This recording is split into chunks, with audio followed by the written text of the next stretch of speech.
youth development. It is nothing but skill development. Mr. Karthikeyan sir, I have started Young India Skills University, which is headed by Anand Mahindra, who is group of chairman of Mahindra Group. So it is nothing to do with government. Government is going to facilitate everything, but the management is industry-driven management. Mr. Anand Mahindra is our chairman. Mr. Srini Raj, TV9 former chairman. Sri City group of chairman. Srini Raju is our co-chairperson.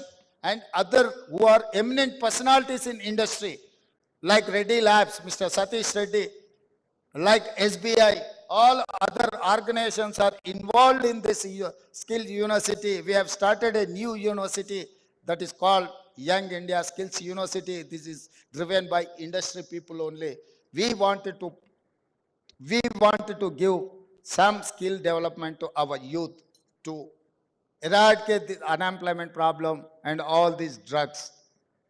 ఈ రోజు తెలంగాణ రాష్ట్రం ఏ ఎన్నికల ప్రణాళిక తెలంగాణ రాష్ట్ర అభివృద్ధి కోసం తీసుకున్నామో బ్రహ్మకుమారిస్ తీసుకున్న ఎజెండా కూడా సరిగ్గా అదే విధంగా ఉన్నది. నేను చాలా సంతోషంగా నేను ఈ వేదిక మీద నుంచి మీతో పంచుకోదలుచుకున్నాను. తెలంగాణ రాష్ట్ర ప్రభుత్వం స్పష్టంగా చెప్పింది, తెలంగాణ రాష్ట్రంలో గంజాయి డ్రగ్స్ గురించి ఎవరైనా ఆలోచన చేయాలన్నా, నిద్రలో ఆలోచన చేయాలన్నా భయపడాల్సిన పరిస్థితులు కల్పిస్తాము అని చెప్పినాం.